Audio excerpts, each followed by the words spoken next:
Bonjour, aujourd'hui je vous propose une vidéo pour voir une séance de Reiki sur la table.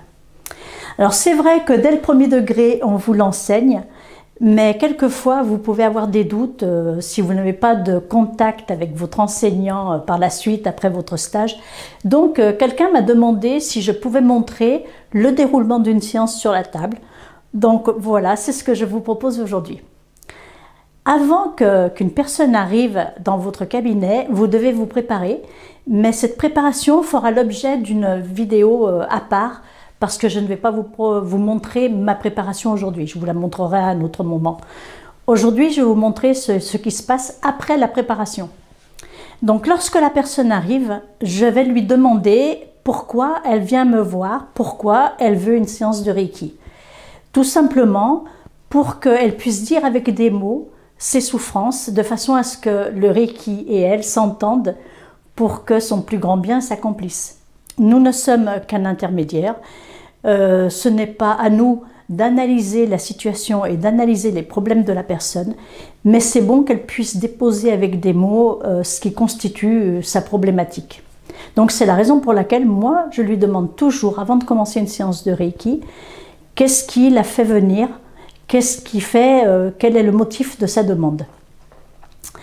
Une fois qu'elle me l'a dit, je vais la faire passer sur la table. Alors, j'ai demandé à Magali de vouloir bien servir d'actrice dans cette situation. La première chose à faire lorsque la personne est installée sur la table, alors je tiens à préciser aussi quelque chose, parce que comme vous aviez pu le constater, si tu peux remettre tes bras croisés, quelquefois il y a des gens qui vont croiser leurs bras et leurs jambes comme cela, ou les jambes aussi. Ça m'est arrivé. Certaines personnes, certains praticiens demandent à la personne de décroiser les jambes et les bras parce qu'ils disent entre guillemets que l'énergie ne circule pas bien. Alors ceci est faux.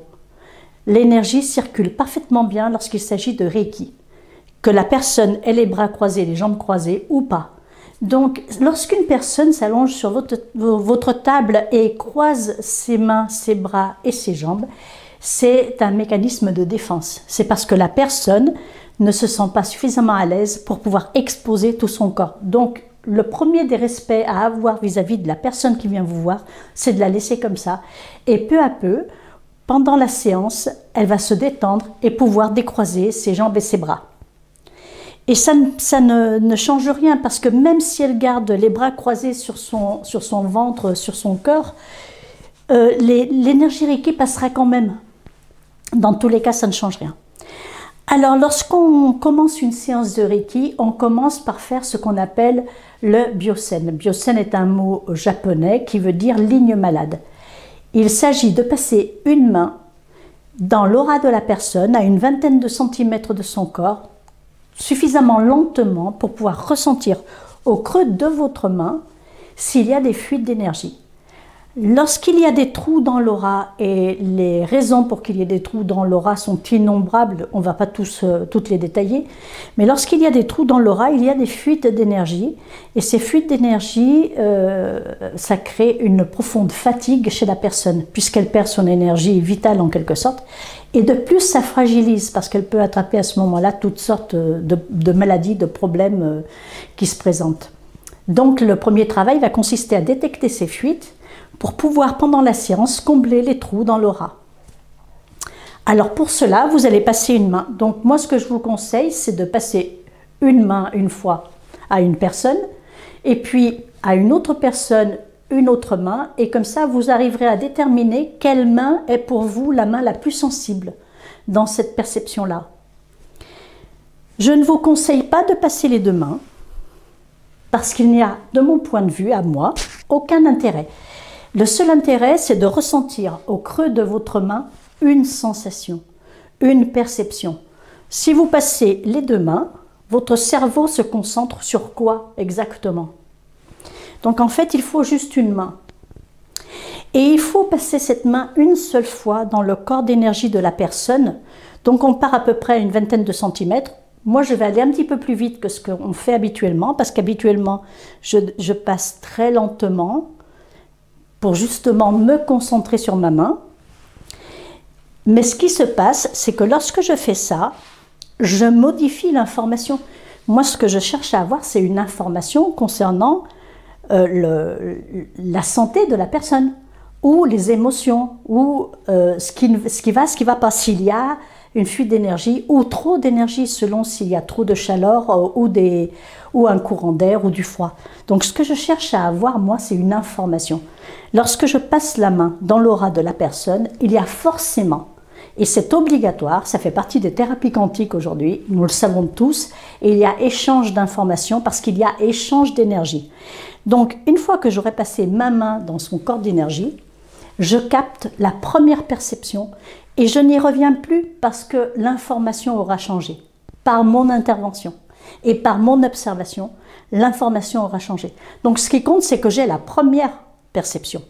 Donc je pars d'une vingtaine de centimètres au-dessus de son corps physique, je descends tout doucement pour essayer de ressentir quelque chose dans ma main et c'est là-dessus que je me concentre. Je pars sur une jambe, je reviens et je pars sur l'autre. Vous allez avoir des gens qui vont vous dire non, on passe qu'une seule fois au milieu, ou d'autres qui vont vous dire on passe les deux mains, ou d'autres, peu importe. Ça, c'est ma pratique et c'est celle qui me convient le mieux parce que c'est ce que je cherche à savoir.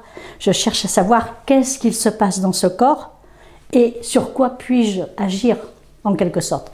Même si en tant que praticien Reiki, je ne m'implique pas dans le problème de la personne. Même si en tant que praticien Reiki, je n'ai pas à vouloir sa guérison. Ce que je veux en tant que praticien Reiki, c'est que son plus grand bien puisse s'accomplir parce que quelquefois, certaines expériences sont nécessaires. Et ce n'est pas à nous, praticiens Reiki, de décider que la personne doit guérir ou pas. Donc nous, tout ce qu'on a à faire, c'est être un intermédiaire entre l'énergie Reiki et la personne, et ça va se passer entre l'énergie Reiki et la personne, et ça va passer par nous parce que nous sommes un canal, que notre canal a été ouvert et qu'il permet le passage de cette énergie. Une fois qu'on a détecté une fuite d'énergie, si nous avons détecté une fuite d'énergie, mettons à ce niveau-là, c'est un exemple, nous pouvons décider soit de combler l'aura tout de suite, soit de combler l'aura pendant la séance, soit de combler l'aura après la séance. Cela n'a aucune espèce d'importance. Supposons que moi je viens de détecter 2 ou 3 fuites d'énergie dans cette aura-là, je vais peut-être décider de le faire avant de commencer la séance. Donc dans ce cas-là, si vous êtes au premier degré de Reiki et que vous n'avez pas de symbole à votre disposition, vous partez d'un petit peu haut et vous allez descendre votre main tout doucement en direction de son corps physique avec l'intention de combler l'aura avec de l'énergie Reiki. Et quand vous arrivez au niveau du corps physique, vous posez votre main, vous pouvez poser l'autre dessus ou pas. Et vous allez rester un certain temps, entre 5 et 10 minutes, pour que ça se fasse, que ça ait le temps de se faire. Si vous, à partir du 2e degré de Reiki, si vous avez déjà des symboles à votre disposition, vous allez utiliser le symbole de pouvoir. Le symbole de pouvoir, vous allez le tracer dans l'air. Je ne vous le trace pas parce que je ne sais pas où vous en êtes avec les symboles, mais vous tracez le symbole de pouvoir dans l'air, vous descendez très discrètement parce que la personne, elle peut être endormie ou elle peut être réveillée. Il y a des gens qui n'arrivent pas à se détendre tout de suite et qui gardent les yeux ouverts et il faut respecter ça. Moi, je ne mets pas de petits mouchoirs en papier sur les yeux de la personne, alors que beaucoup le font, parce que je pense que si la personne elle a besoin de garder les yeux ouverts, c'est un besoin viscéral chez elle et je n'ai pas à la forcer à fermer les yeux. Et moi, ça ne me dérange pas qu'elle me voie poser mes mains sur son corps. Donc, je laisse faire. Donc, du coup, les symboles, on va les faire de façon très discrète. Donc, on trace le symbole de pouvoir, parce que c'est le symbole de pouvoir, c'est une de ses fonctions, de combler les trous dans l'aura. Et on va descendre tout doucement. Et puis, arrivé au niveau du corps physique, on va retracer le symbole de pouvoir et on va poser la main une dizaine de minutes. Et puis après, on passe à la séance proprement dite. Le protocole d'une séance de Reiki, c'est que nous commençons toujours par la tête. L'objectif étant de faire descendre l'énergie Reiki de la tête aux pieds. Ça, c'est la première des raisons. Il y a également une autre raison. L'autre raison, c'est que Mikao Usui, dans les Gokai, dit en japonais Shinshin Kaizen. Shinshin Kaizen veut dire amélioration du corps, de l'esprit et du corps. Ça veut dire, enfin, Shin et Shin, les deux Shin, en idéogramme, ne sont pas le même mot. Le premier mot veut dire esprit, le deuxième corps. Ça veut dire que tout ce qui se produit dans notre monde prend naissance dans notre esprit. Et c'est la raison pour laquelle on reste très longtemps sur les parties de la tête. De mon point de vue, toujours. Hein. Donc, on part avec les mains en position de conque, tous les doigts serrés, et on fait une sorte de petit coquillage, de façon à ce que le toucher sur le corps de la personne soit très doux. Nous n'avons pas vraiment besoin de toucher le corps physique. Nous pouvons être très près, même si Madame Takata disait « Reiki on, Reiki off ». Ça veut dire « je touche, j'envoie du Reiki », je touche pas, je n'envoie pas de Reiki. Mais malgré tout, ça c'est une intention. J'envoie du Reiki, je n'envoie pas du Reiki, c'est une intention. Pour que l'énergie Reiki passe par le corps physique, nous ne sommes pas obligés de toucher forcément le corps. Nous pouvons rester à une petite distance. Et d'ailleurs, il y a des endroits du corps que l'on ne touche absolument pas. On laisse les mains à une petite distance. La gorge, parce qu'il y a une sensation d'étranglement qui est dans l'inconscient de chaque personne et qui se réfère à sa naissance et au traumatisme de la naissance. Donc la gorge, on ne touche pas. Les seins pour les femmes, on ne touche pas. Les organes génitaux, on ne touche pas. Et puis si jamais la personne elle a un problème ailleurs, qu'elle n'a pas envie qu'on touche son corps, on ne touche pas non plus. J'ai rencontré une dame, moi, qui est venue me voir pour une séance de Reiki, qui ne supportait absolument pas que je puisse toucher ses chevilles. Donc on ne touche pas les chevilles. Voilà. Il faut vraiment se renseigner là-dessus.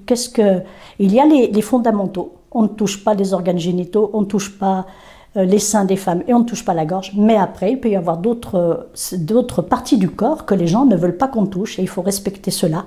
Et il ne faut pas négocier avec la personne. On respecte totalement la personne qui est sur notre table. Donc nous commençons par les yeux. Et nous faisons un toucher très léger. Et là, les positions des mains vont rester entre 3 et 5 minutes. Au début, vous allez rester 3 minutes parce que vous allez vous référer à cela. Ça va durer à peu près 1 heure. Vous avez des CD de Reiki, de musique Reiki avec des clochettes qui vont sonner toutes les 3 minutes. Ça vous indique, si vous ne savez pas trop à quel moment changer vos mains, ça vous indique au moins que 3 minutes sont passées et que vous pouvez passer à la position suivante. À partir du 3e degré de Reiki, vous allez demander la guidance. On vous enseigne cela pendant le stage, à demander la guidance. Cela veut dire que vous allez faire des séances beaucoup plus intuitives et que vous allez pouvoir avoir l'intuition, décider par vous-même si vous restez plus longtemps ou pas sur certaines positions. Donc les yeux, les tempes. Ces positions sont des positions de base auxquelles vous pouvez ajouter après toutes les positions que vous voulez. C'est-à-dire que si vous voulez rajouter les oreilles, vous les ajoutez. Les positions de base, c'est les tempes. Puis derrière la tête, donc là vous tournez sa tête délicatement, surtout si elle s'est déjà endormie, ce qui peut arriver, hein. Et puis vous posez vos mains aussi 3 minutes derrière la tête. Les positions suivantes sont le front et le dessus de la tête, c'est-à-dire le 3e œil et le coronal. Alors ce sont des positions très sensibles pour certaines personnes. Il y a des gens qui ne supportent pas qu'on pose nos mains sur leur 3e œil parce que s'ils ont des pratiques spirituelles déjà très avancées, leur 3e œil est très actif. Donc c'est à vous de remarquer cela. Si vous voyez que la personne, quand vous posez votre main sur son front, bouge la tête ou montre un signe de mal-être, il faut enlever votre main. Vous levez votre main et puis vous restez à une petite distance. Vous venez à la gorge et là vous ne touchez pas la gorge. Donc ce que vous allez faire, c'est que vous allez poser vos mains sur les clavicules et vous allez rayonner, vos mains vont rayonner en direction de la gorge sans toucher la gorge. La position suivante, c'est le cœur. Donc le cœur, on met les mains en T et on pose nos mains à peu près donc à une petite distance. Si c'est une dame, je ne poserai pas trop mes mains au niveau du cœur. Et puis après, nous passons au plexus solaire. Vous avez un chakra au plexus solaire qui est un chakra avec une énergie de feu qui gère tout ce qui est digestion. Il va gérer le foie avec la vésicule biliaire, il va gérer la rate et le pancréas à gauche, Le foie est à droite. Et donc, vous allez rester à peu près 3 minutes sur le plexus solaire et le foie. Puis après, vous changez votre main pour venir sur le pancréas. Parce que là, cet organe va aider à digérer non seulement tous les aliments, mais également tout ce qui est à digérer dans la vie, y compris les aléas, les émotions. Enfin voilà, c'est vraiment une énergie de feu, de transformation. Puis vous continuez de descendre et là, moi, je pose ma main. Si c'est un monsieur, je ne pose pas ma main. Si c'est une dame, je peux poser ma main sur le deuxième chakra. Deuxième chakra et premier chakra. Le premier chakra est au niveau du périnée. Je ne vais pas glisser, ces deux jambes sont très proches l'une de l'autre. Je ne vais pas écarter ces jambes pour glisser ma main, pour poser ma main au niveau de son périnée. Aucun intérêt. Le chakra est sur le corps d'énergie. Donc je pose ma main sur ses cuisses à une certaine distance et je vais donner du Reiki aux deux chakras en même temps. Si c'est un monsieur, je pose ma main un petit peu en hauteur. Il est évident que moi, je ne pose pas ma main sur ses parties génitales au monsieur. Et je vous déconseille de le faire parce qu'il n'est pas là pour ça. Et puis, vous pouvez quand même poser vos mains sur ses cuisses parce que là, il n'y a rien de vraiment particulier que l'on touche. Nous passons après à l'aine. Les dames, c'est pareil, on peut toucher facilement les aines sans que ça les dérange vraiment. Pour les messieurs, on reste en hauteur. La position suivante, c'est les genoux. Alors les genoux, c'est l'un après l'autre, une main dessus, une main dessous. Si vous ne pouvez pas vous contorsionner pour mettre votre main comme ça, changez, tournez-vous, changez de direction, venez là et prenez le deuxième genou. 3 minutes également. Et la position suivante, ce sont les chevilles. Alors là, vous allez peut-être voir simplement mes mains. Les chevilles, moi je prends les deux chevilles en même temps. Et pour finir, la plante des pieds. Une fois que nous avons fait cela, certains préconisent de faire le dos. Alors moi, le dos, je ne demande plus maintenant, avec l'expérience, je ne demande plus à la personne de se mettre à plat ventre pour lui faire le dos. Parce que ce que j'ai remarqué, c'est que c'est une position extrêmement gênante. Donc, ce que je vais faire, c'est que je ferai le dos de la personne lorsqu'elle sera assise au bord de la table, si elle a un problème particulier. Si elle n'a pas de problème particulier au dos, je n'y touche pas. Puisque de toute façon, l'énergie Reiki passe à travers toute la matière, passe à travers les organes et va gérer tout ce qu'il y a à gérer. En revanche, c'est vrai que si elle a mal au dos, au cervical, ou au lombaire, ou à la colonne vertébrale, quelle qu'elle soit, là, oui, vous allez poser vos mains pour faire une séance de Reiki sur le dos de la personne. Une fois que vous avez fait cela, vous allez équilibrer les chakras. Alors, les chakras, les 7 chakras principaux, parce qu'on en a beaucoup, sont alignés le long de la colonne vertébrale. Premier chakra, deuxième, troisième, quatrième, cinquième, sixième, septième. Et on va les équilibrer 2 à 2. Ça veut dire qu'on va rester quelques secondes. Ce n'est pas 3 minutes cette fois-ci, c'est 3-4 secondes. Pour les équilibrer 2 à 2, premier et septième, on prend le temps de changer les mains. Ce n'est pas la peine de se précipiter, il n'y a pas d'urgence et pas de problème. Deuxième, sixième, troisième, cinquième et le cœur. Et on fait ça 3 fois. Premier, septième, deuxième, sixième, troisième, cinquième, le cœur. Et on recommence.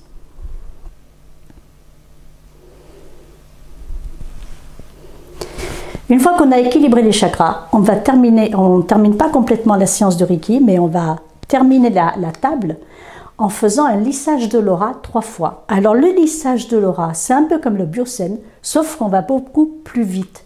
L'intérêt du lissage de l'aura, c'est de défroisser le manteau. Lorsque vous avez mis vos mains sur son corps d'énergie, vous êtes intervenu dans son corps d'énergie, dans son aura.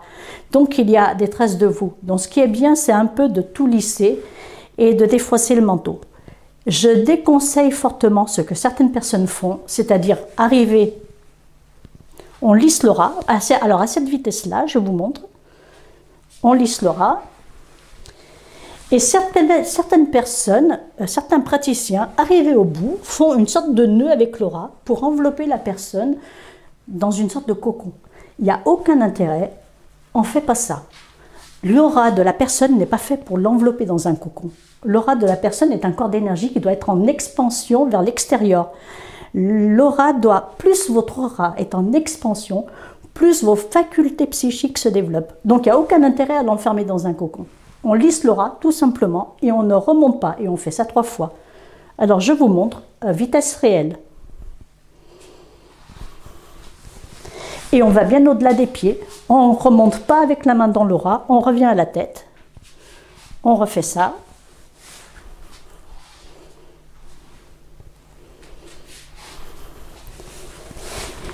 Et voilà. Et arrivé là, on va dire tout doucement à la personne, alors si elle dort, il va falloir trouver le moyen de la réveiller. Alors pour trouver le moyen de la réveiller, moi quelquefois je prends mon bol tibétain et je le fais un petit peu sonner au niveau de son oreille. Si je vois qu'elle a, la plupart du temps les gens sentent que c'est la fin de la séance, donc là si je la vois bouger, je lui dis tout doucement, à votre rythme, ne vous précipitez pas, asseyez-vous sur le bord de la table. Donc elle va s'asseoir sur le bord de la table et c'est là que je lui demande si elle a mal au dos. Est-ce que vous avez mal au dos? Est-ce que vous avez mal quelque part? Parce que si elle a mal au dos, je vais travailler sur son dos. Je vais faire le tour de l'autre côté puisque j'ai le micro qui sinon me gêne. Voilà, donc si elle a mal au dos, mettons qu'elle ait mal un petit peu au dos, dans ce cas-là, ce que vous avez à faire, c'est que vous partez des cervicales et vous descendez. Alors certaines personnes, certains praticiens disent qu'il ne faut pas poser les mains sur la colonne vertébrale. Moi, il faudrait qu'on m'explique simplement pourquoi. Pourquoi ne faut-il pas poser les mains sur la colonne vertébrale? Le Reiki ne peut pas faire de mal. Jamais. Le pire qui peut arriver, c'est qu'il ne se passe rien. Donc on peut très bien poser les mains sur la colonne vertébrale. Et il n'y a jamais trop de Reiki sur le cœur, jamais trop de Reiki sur la colonne vertébrale, jamais trop de Reiki où que ce soit. Lorsque c'est la personne elle-même qui prend ce dont elle a besoin, nous on ne donne rien, on propose simplement nos mains. La personne elle prend ce dont elle a besoin. Dès qu'elle n'a plus besoin de Reiki, ça s'arrête, stop, elle ne prend plus rien. Donc on peut très bien poser nos mains sur la colonne vertébrale. En tout cas, moi depuis 2003 que je donne des séances de Reiki, je n'ai encore paralysé personne. Hein. Donc je vous le dis, je pose mes mains comme ceci, je descends, et si jamais elle a mal quelque part, je vais rester plus longtemps. Si vous avez le 2e degré de Reiki, vous pouvez utiliser le symbole du cœur et le symbole de pouvoir pour le stop douleur que moi je transmets dans mes stages et qui calme très très bien les douleurs. Donc voilà, une fois qu'on a fini, on lui dit qu'elle peut se lever, tu peux descendre de ta table tout doucement. Et là ce n'est pas terminé, je vais lui dire de venir ici parce que là on finit la séance de Reiki en faisant ce qu'on appelle un Hanshin Koketsuho. Le Hanshin Koketsuho sert à réancrer la personne à la terre. Lorsque la personne arrive avec une maladie très grave, comme un cancer en phase terminale, en ce moment j'en ai quand même quelques-uns comme ça, ils ont une énergie très basse. Et lorsqu'on donne une séance de Reiki, cette séance de Reiki, ils vont prendre beaucoup d'énergie qui va monter à la tête. Et ça peut les griser, ils vont avoir une sensation de griserie, comme s'ils avaient bu un peu. Donc là, il faut les réancrer à la terre pour qu'ils puissent repartir sur leurs 2 pieds. Donc le Hanshin Koketsuho, c'est la main non dominante sur l'épaule. Et avec la main dominante, on va faire 8 allers-retours, c'est-à-dire 16 en tout, en diagonale, un peu dynamique. De l'épaule opposée à la hanche. 1, 2, 3, 4, 5, 6, 7, 8, 9, 10, 11, 12, 13, 14, 15, 16. Après, on va faire un geste vertical 10 fois. L'index et le majeur, on part de l'occiput. On descend de chaque côté de la colonne vertébrale en appuyant un tout petit peu. Et arrivé au niveau des fossettes coccygiennes, on appuie un tout petit peu au niveau du bassin. Et on fait ça 10 fois. 1, 2, 3, 4, 5, 6, 7, 8, 9, 10. Attention à vos ongles, si vous avez les ongles longs, de ne pas lui labourer le dos. C'est vraiment avec la pulpe des doigts que vous appuyez le long de chaque colonne vertébrale, enfin de chaque côté de la colonne vertébrale. Et puis le troisième mouvement, c'est horizontal. On fait ce brossage du dos 3 fois. Et la séance se termine à ce moment-là. Merci de m'avoir écouté. Merci de mettre un petit like, un petit pouce sur ma vidéo. N'hésitez pas à laisser des commentaires sur YouTube. Si vous voulez que j'approfondisse certaines questions, n'hésitez pas à m'en parler. Et puis, je suis là pour ça et je vous dis à bientôt. Au revoir.